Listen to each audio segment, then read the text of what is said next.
शक्ति नाही बछ कहार जगते नियति कुनेब निज इच्छा मते। जय जगन्नाथ, जय जगन्नाथ। श्री शुभमस्तु। श्री सूर्याय नमः। 2020 नूतन शुभवर्ष को आमे अभिनंदन जणाइबा। प्रथमे आमे आमर अगणित शुभेच्छु, अगणित दर्शक एवं श्रोता बंधु मानंकु 2020 अनेक अनेक शुभेच्छा एवं शुभाभिनंदन सेमानंकर मंगल कामना करुछु नीलाद्रीश जगन्नाथंकर पाखरे।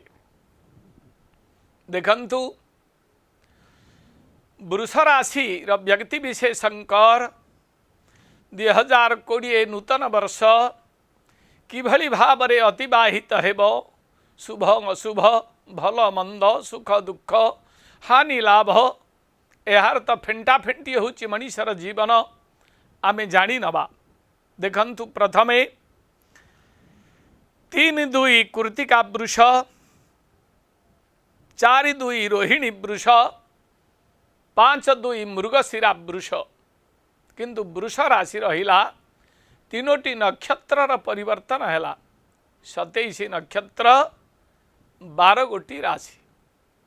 देखंतु वृष राशि व्यक्ति विशेषंक पाई एई 2020 नूतन वर्ष मध्यम फलरू न्यून फल हब।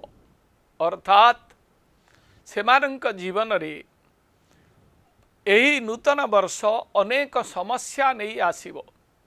समाधान करिबा पाई समस्यार आपण बहुत चेष्टा करिबे, मात्र अनेक स्थल रे विफल हेबे, चिंतित रहिबे, निरुत्साहित हेबे।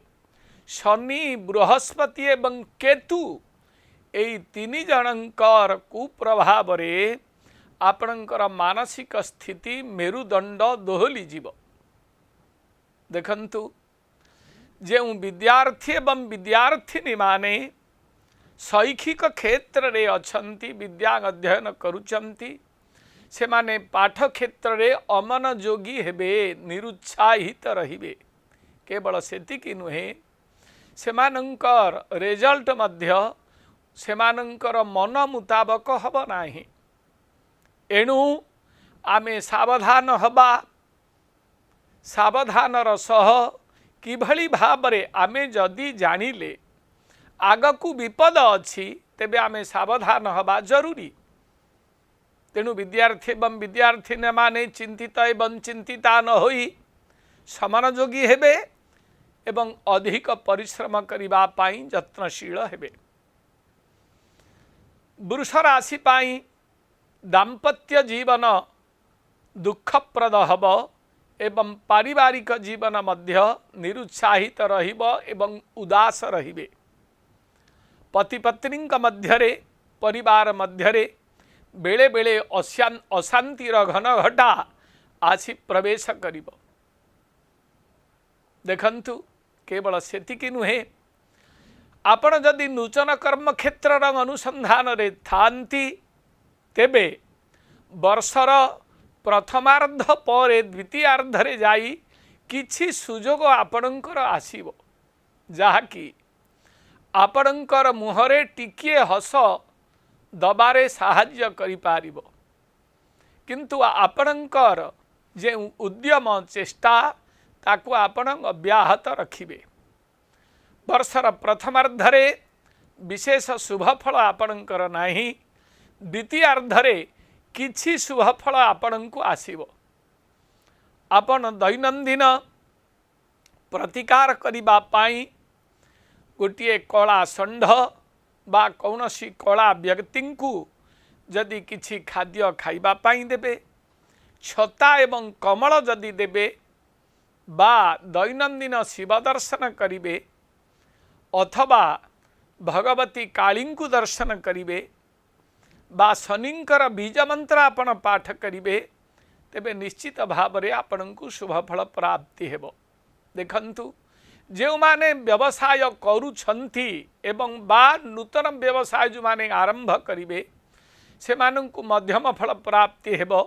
लाभ एवं क्षति उभयर दोसंधि रे गति करिवे किंतु जो भाव रे चेष्टा करी संकल्प नहीं जे मु विशेष लाभवान हेबी सेमानंक पाई एही वर्ष वृष राशि पाई से भली सुजोग देव नाही। जो माने अविवाहित बा अविवाहिता अछंती वर्षर द्वितीयार्ध परे किछि सुजोग सेमानंकर आसी जुटिब एवं उत्तम जोग आसी प्रवेश करिब। एही समय भितरे आपण किछि मांगलिक कार्य कले शुभ फल प्राप्ति हेबे। वर्तमान वृष राशि 2020 वृष राशि काम सरिला। जय जगन्नाथ जय जगन्नाथ जय जगन्नाथ।